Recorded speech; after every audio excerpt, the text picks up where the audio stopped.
জেনে রাখবেন যে অধিক প্রশ্ন আল্লাহ অপছন্দ করেন। তো একবার বনি ইসরায়েলের মধ্যে একজন ধনী ব্যক্তি খুন হয়ে গেল, মার্ডার হয়ে গেল, কিন্তু কে খুন করেছে কেউ জানে না। বনি ইসরায়েল তারা সবাই নবী মুসা আলাইহিস সালামের কাছে গেলেন এবং বললেন যে আমরা তো বিপদে পড়েছি। কি বিপদে?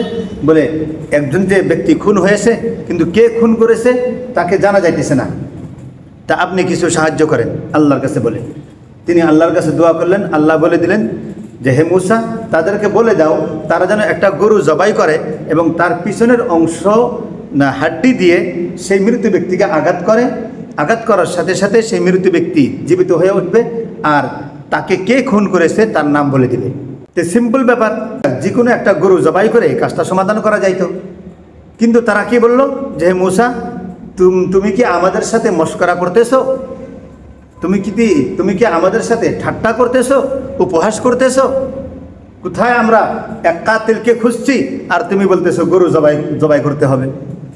তো হযরত মুসা আলাইহিস সালাম বললেন, ক্বালা আউযু বিল্লাহি আন আকুনা মিনাল জাহিলিন, আমি আল্লাহ তাআলার আশ্রয় প্রার্থনা করি যেন আমি মূর্খদের অন্তর্ভুক্ত না হই। অর্থাৎ উপহাস করা, ঠাট্টা করা এগুলা কার কাজ? মূর্খদের কাজ, শিক্ষকদের কাজ নয়, নবীদের কাজ নয়। তাই যাই হোক, যখন এই কথা বললেন মুসা আলাইহিস সালাম তখন তাদের কিছুটা বিশ্বাস হলো।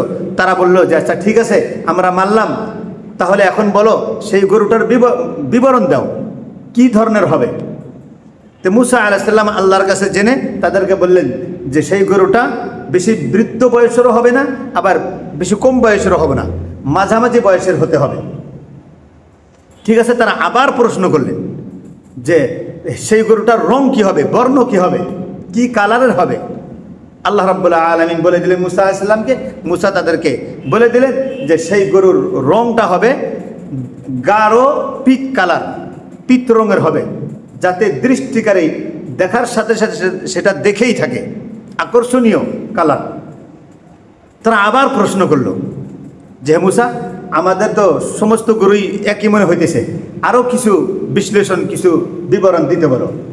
আল্লাহ রাব্বুল আলামিন বলে দিলেন মুসা আলাইহিস সালামের জরিয়াতে, মুসা আলাইহিস সালাম তাদেরকে বললেন যে আল্লাহ বলতেছেন যে সেই গরুটা এরকম গরু হবে যার দ্বারা কোনোদিন কাজ করানো হয় নাই, ফসলে, ক্ষেত খামারে তাক দিয়ে কোনোদিন কাজ করানো হয় নাই, তার শরীরে কোনো দাগ নাই, কোনো স্পট নাই, মায়ের দাগ নাই, রোগের দাগ নাই, এরকম সহি সালামত একটা গরু হইতে হবে।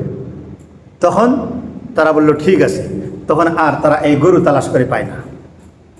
এই গরু তালাশ করার ক্ষেত্রে একটা ঘটনা আছে, অন্য কোনো দিন বলবো।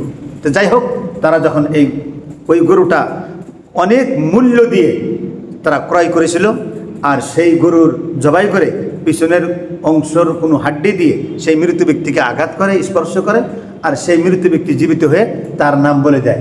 বলে দেওয়ার সাথে সাথে সেই মৃত ব্যক্তি আবার ইন্তেকাল করে, আবার মরে যায়। তো এই ঘটনার দ্বারা আমরা শিখলাম কি? প্রথম কথা হলো উপহাস করা এটা মূর্খদের কাজ, জ্ঞানীদের কাজ নয়।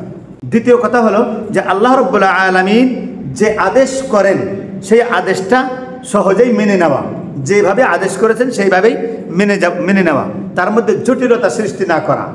একটা সহজ হুকুমের মধ্যে, সহজ কাজের মধ্যে প্রশ্নর দ্বারা সেটাকে জটিলতা না বানিয়ে দেওয়া।